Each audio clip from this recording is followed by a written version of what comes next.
Jalu dan Rampu yang terheran-heran.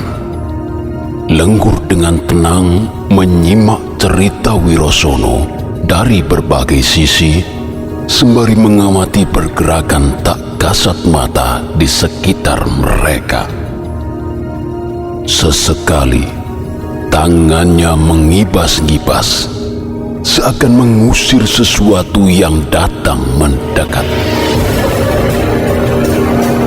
Mata ketiga asahan alas aranan terasa begitu tajam malam itu. Makhluk-makhluk busuk di hutan selatan Mangir jelas terlihat wujud menjijikkannya satu persatu. Tapi sebagai orang yang sudah terbiasa hidup di kegelapan, bahkan tinggal di goa bawah tanah, Lenggur menganggap makhluk-makhluk itu angin lalu saja. Lenggur justru lebih memilih menyimak setiap penggalan kisah yang seperti lepas bebas keluar dari mulut pemuda di hadapannya.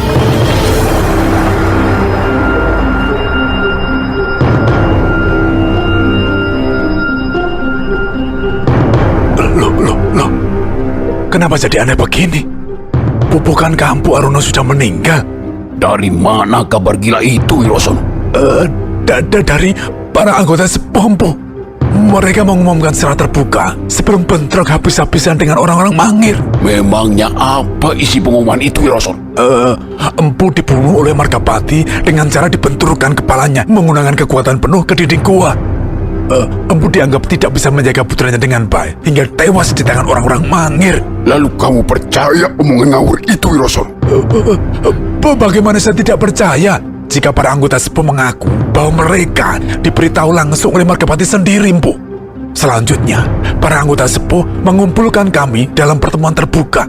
Bukan hanya saya yang hadir dalam pertemuan itu, Empu, tetapi juga Garjito. Jika saja Empu datang lebih awal, pasti akan bertemu juga dengan Garjito. Garjito? Kowe ngelindur apa piye, Wirosono? Tidak ada anggota kita yang masih hidup kecuali aku dan kamu. Semuanya sudah mati. Boten, Empu. Garjito masih hidup. Saya sempat memberinya minum dan berbincang cukup lama dengan saya. Bahkan, saya diberitahu sebuah rahasia yang disembunyikan Empu Aruno dan Garjito sekian lama. Rahasia apa yang kamu maksud, Wirosono? Rahasia tentang pusaka langit, Empu. Pusaka batu hitam yang ada di bawah akar pohon ini. Garjito yang juga menunjukkan letaknya. Sayangnya, saat saya membungkuk untuk mengambilnya, Garjito malah pergi. Saya tidak tahu kenapa dia meninggalkan saya. Mungkin dia tersinggung kata-kata saya, karena berkali-kali saya menuduhnya berbohong. Sepanjang aku bersembunyi mengamati pertarungan kalian, tidak ada anggota kita yang berhasil lolos, Wirosono. Garjito sudah mati. Jelas-jelas aku lihat Garjito tewas setelah perutnya ditusuk dengan pedang. Bagaimana mungkin, Bu? Jika bukan dia, lalu siapa yang membuat saya sampai di sini dan berhasil menemukan pusaka batu hitam ini? Apa iya itu halusannya Garjito? Kalau halusan, kenapa bisa minum air seperti orang hidup kebanyakan? Apa bukan sebaliknya? Empulah yang sudah meninggal dan saat ini yang berbicara dengan saya adalah halusan Empu. Ngawur, kurang ajar gue karo wong tua, Wirosono. Apa kamu berharap aku yang mati dan kamu bisa memiliki pusaka itu? Kamu takut pusaka itu aku minta, bukan? Nyumbang apunten, Bu. Saya sama sekali tidak bermaksud demikian. Sekali lagi nyumbang apunten, jika Empu benar-benar masih hidup. Jika Empu menginginkan pusaka ini, saya tak keberatan untuk memberikannya pada Empu. Apa kamu tidak salah saat mengambil batu di bawah akar pohon itu, Wirosono? Saya rasa tidak, Empu. Hanya batu hitam ini yang menempel kuat di bawah akar. Batu yang lain tidak sama sekali. Warnanya juga berbeda dengan batu-batu yang lain, Bu. Batu yang ini lebih hitam legam. Karena letaknya terjepit dua akar cukup besar, yang bisa saya lakukan hanyalah mencongkelnya. Beruntung, pedang saya cukup kuat digunakan untuk mencongkel, sehingga batu ini bisa saya lepaskan dari akar.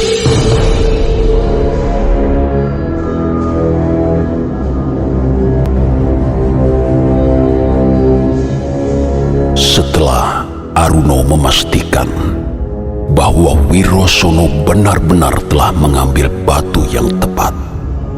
Pelan-pelan ketegangan mereda. Semula, Wirosono mengangsurkan batu itu untuk diberikan pada Aruno. Namun Aruno menolak.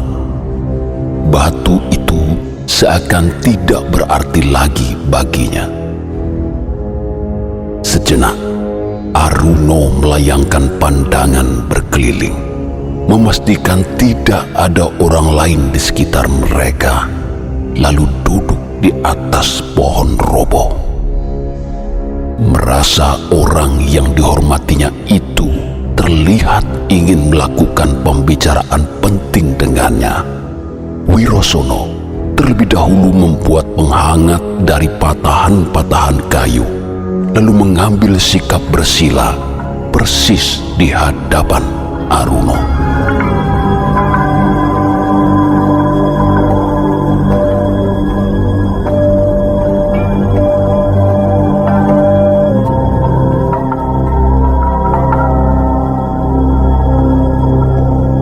Wirosono, coba kamu amati benar-benar batu itu. Apa yang kamu rasakan ketika memegangnya? Kamu merasakan ada sesuatu yang aneh pada tubuhmu? Ya, mungkin semacam getaran gaib maksudku. Itulah masalahnya, Empu. Awalnya, saya memang merasakan ada hawa hangat yang keluar dari batu ini. Tapi tiba-tiba, ketika Empu Aruna muncul, seolah batu ini seperti batu pada umumnya.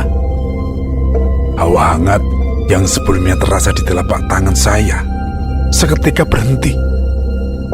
Saya tidak merasakan apa-apa lagi. Entah apa yang terjadi sesungguhnya. Apa mungkin daya gaibnya mendadak hilang? Ya, itu sudah kuduga, Wirosono. Tapi kamu tidak perlu heran. Ketahuilah, sebenarnya daya gaib batu di tanganmu itu tidak hilang, tapi berpindah ketika aku datang. Loh, berpindah? Kenapa bisa demikian? Terus pindah kemana, Empu? Wah, celaka. Saya terlanjur berharap banyak pada pusaka langit yang ditunjukkan Garisito ini. Duh, jadi sia-sia saja semuanya rasanya. Kamu tidak usah cemas, Wirosono. Sesungguhnya, daya gaib batu hitam itu tidak pindah kemana-mana. Dia pindah tidak jauh dari batu itu berada, yakni ke dalam tubuhmu sepenuhnya. Maksud Empu bagaimana? Pindah ke dalam diri saya? Saya tidak merasakan perubahan apapun dalam diri saya. Saya tidak percaya. Terserah kamu mau percaya atau tidak, Wirosono. Jika kamu tidak merasakan perubahan apapun, itu karena kamu belum mampu mengolahnya dengan baik. Kamu belum melakukan upacara tertentu yang membuat daya gaib itu bisa muncul dan memiliki dampak.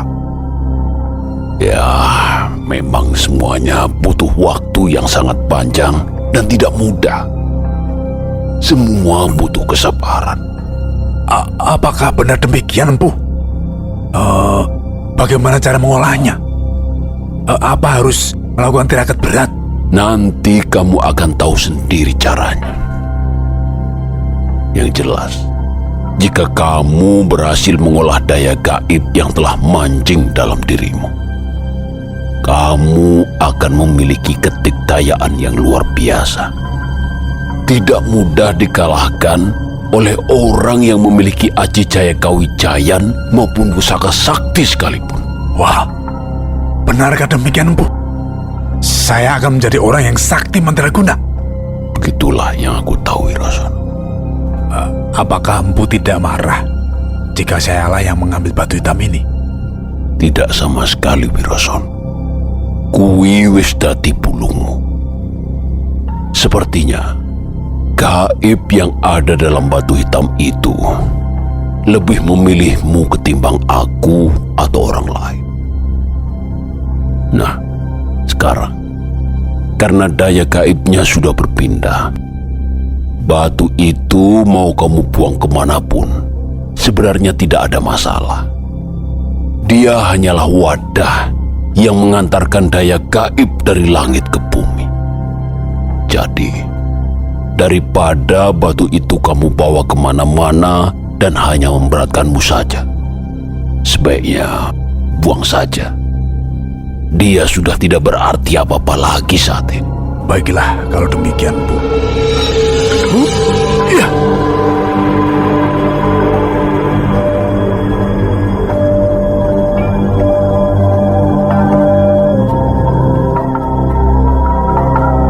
Aku bangga memiliki anggota sepertimu, Wirosono. Meski seluruh anggota telah tewas, kamu tidak lantas pergi begitu saja. Bahkan, kamu tidak kenal lelah memakamkan mereka satu persatu, meski jumlahnya cukup banyak. Tidak sedikit dari mayat-mayat itu yang jatuh ke jurang. Tapi kamu mau bersusah payah mengambilnya, membawa naik, dan mengubur dengan layak. Aku menduga kamu memang sengaja dibiarkan hidup oleh orang-orang Mangir itu untuk merawat jenazah teman-teman. Nah, Wirosono, sekarang Ulo Putih sudah tumpas dan kamu bebas menentukan nasib sendiri. Apa rencanamu selanjutnya?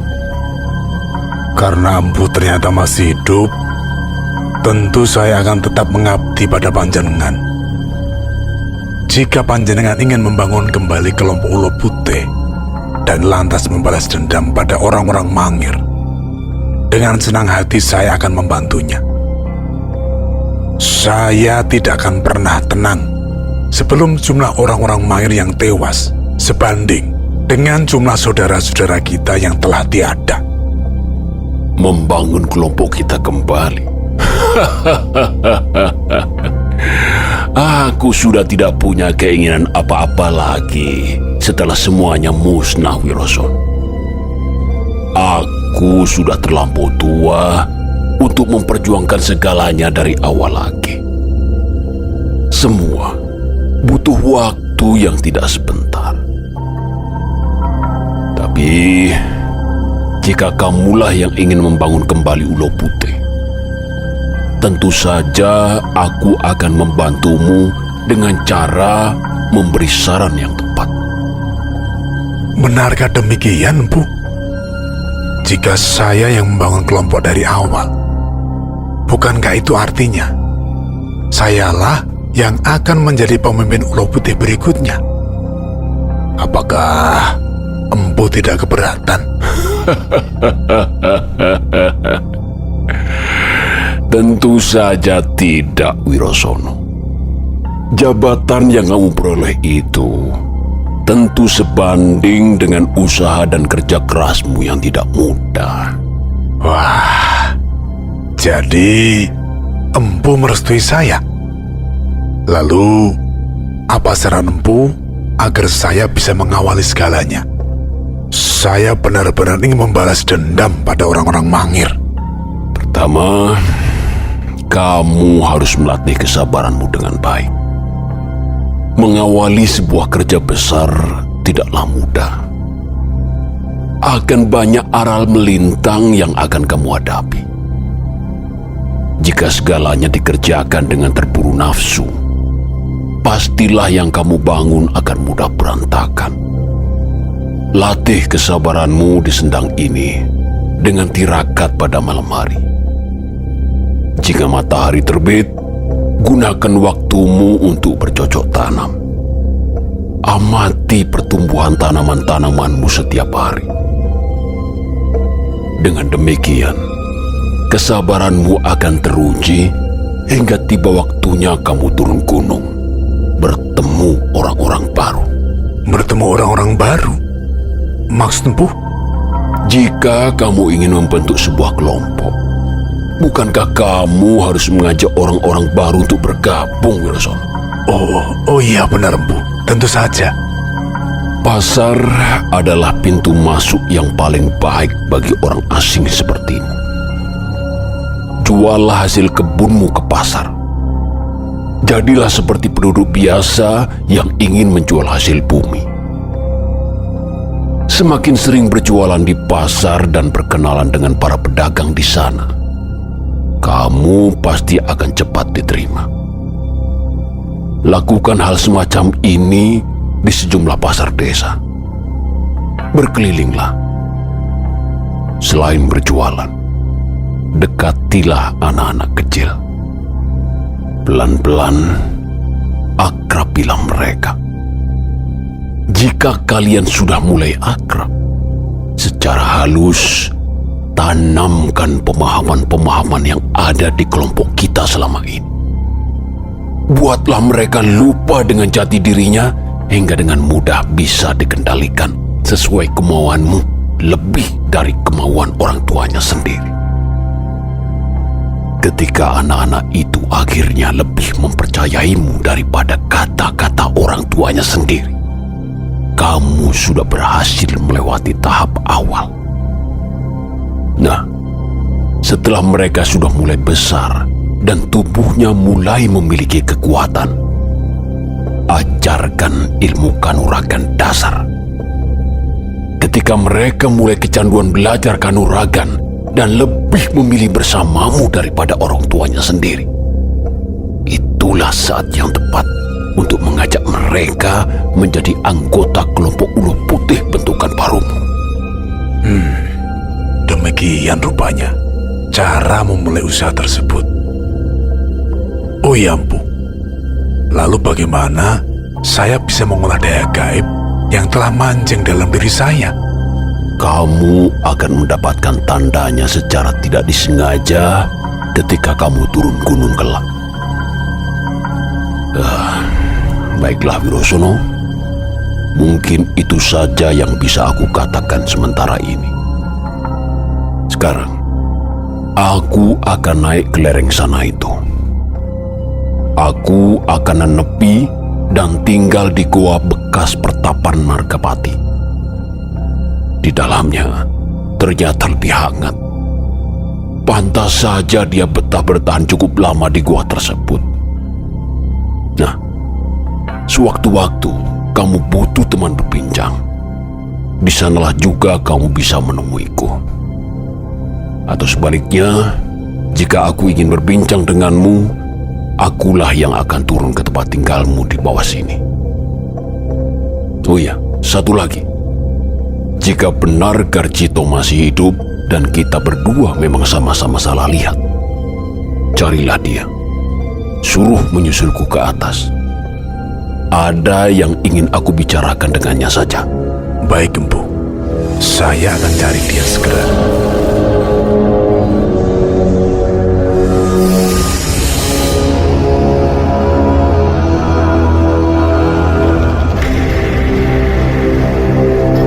Ada rasa sedih dalam dada Wirosono ketika orang yang dihormatinya itu pergi meninggalkannya ditelan kegelapan malam. Wirosono mendadak seperti sebatang kara. Masih banyak yang ingin ditanyakannya, tapi Aruno seperti tidak berkenan. Lagi pula, dia mendapat tugas untuk mencari Garjito. Mungkin Aruno ingin meminta Garjito membantunya mendirikan kembali kelompok Ulo Putih. Tapi bukankah dia telah memilih untuk menyingkir dan menjadi rakyat biasa di sebuah desa? Wirosono bergegas meninggalkan tempat itu. Dia buru-buru ingin bertemu Garjito, mengatakan bahwa Aruno masih hidup. Dia ingin anggota kelompoknya itu membatalkan niat dan kembali bergabung bersamanya. Namun, ketika melintasi sejumlah kuburan basah yang telah dibuatnya, Wirosono menghentikan langkah. Dia teringat bahwa masih ada satu lubang yang belum diuruk gara-gara peristiwa Karcito. Baru saja akan menggeser gumpalan tanah ke dalam lubang, mata Wirosono terbelalak. Satu mayat di tumpukan paling atas ternyata adalah orang yang akan dicarinya. Perutnya luka parah akibat tusukan pedang. Mulutnya menganga dengan wajah terlihat kesakitan. Jantung Wirosono terasa ambrol seketika. Dia berlari kencang tanpa henti menuju lereng bekas pertapaan Margapati. Tanpa permisi, dia masuk ke dalam goa untuk menemui Aruno. Namun orang yang dicarinya ternyata terbaring kaku di dekat gundukan batu. Kepalanya pecah dengan bola mata seperti mau keluar. Wirosono lemas. Dia berteriak-teriak sendirian dalam goa itu, membuat sekian banyak kelelawar berhamburan keluar dari sudut-sudut gelap dan lantas menghantam kepalanya dari berbagai sisi. Wirosono pun pingsan.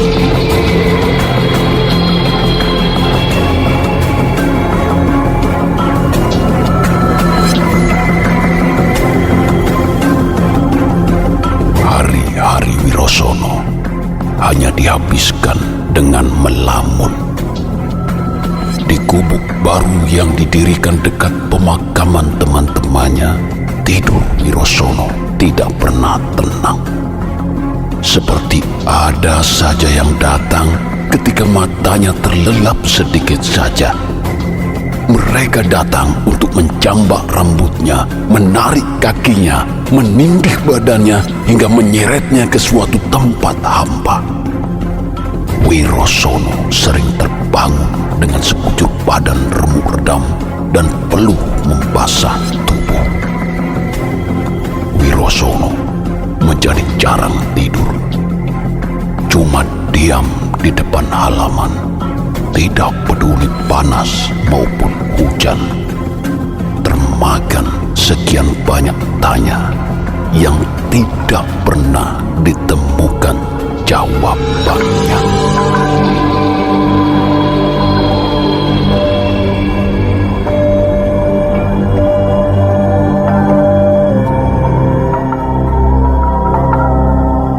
Itulah yang membuat saya sampai sekarang masih bingung.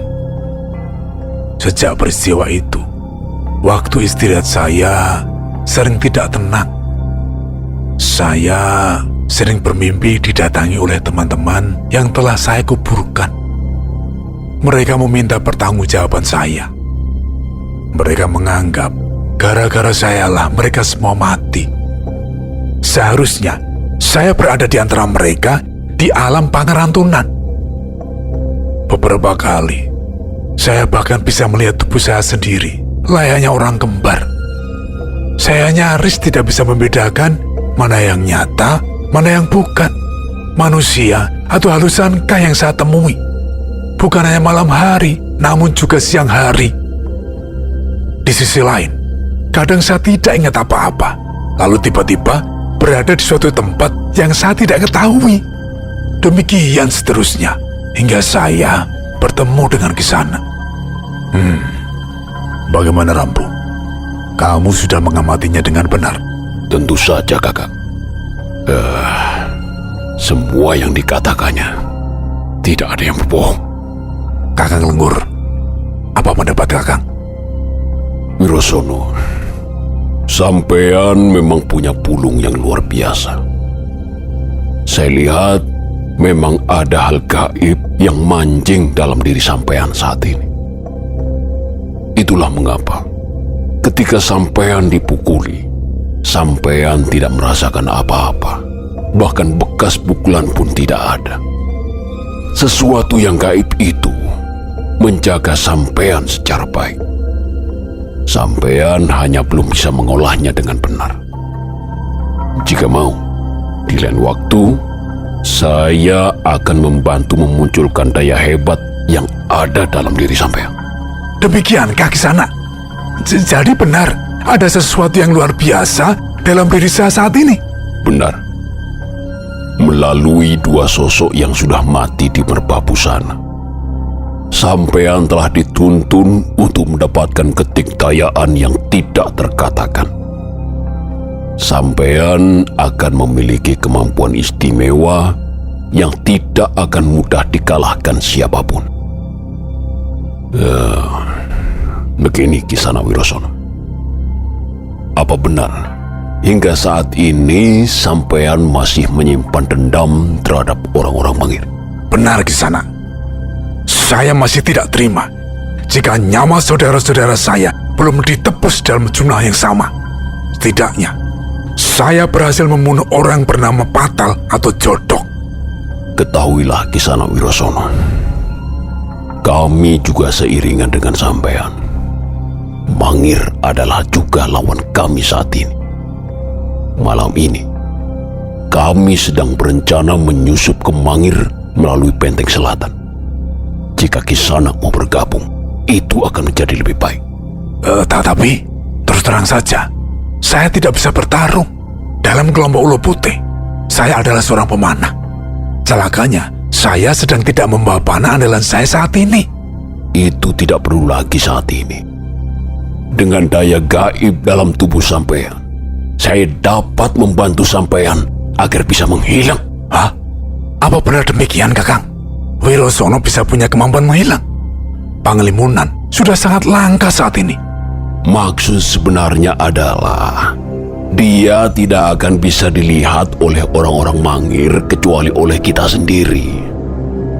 Jika Kisana Wirosono ini mampu menahan nafas selama aku membisikkan rapalan di telinganya, daya gaib dalam tubuhnya akan bangkit seketika, lalu mewujudkan tujuan mantra yang dibisikkan ke telinganya. Etian, sedemikian hebat rupanya daya gaib dalam diri Kisana ini. Benar, Jal. Jadi jangan sepelekan lagi Kisana Wirosono. Mendadak, pembicaraan mereka terputus oleh suara kemrosak gerimbunan yang diterjang kaki berlari. Segera, semua berdiri siaga. Namun rupanya, itu adalah Padil. Dengan nafas tersengal-sengal, Padil membawa sebuah kabar. Ada apa kamu lari sedemikian kencang, Padil? Apa ada perkembangan terbaru? Semuanya sudah dimulai, Kakang Jalu. Sebagian prajurit selatan telah bergeser ke arah barat. Mereka telah mengurangi jumlah pasukannya sehingga sejumlah titik di dekat parit mudah kita susupi. Kamu yakin bahwa sudah saatnya, Padil? Untuk apa aku lari secepat ini jika belum aku pastikan pengamatanku, Kakang? Oh ya, bagaimana dengan Benteng Selatan bagian pojok timur? Apa di sana masih belum diisi pemanah? Nah, itu masalah baru kita. Ketika aku dan Bendut tiba lalu mengamati bagian tersebut, memang belum ada orang sama sekali.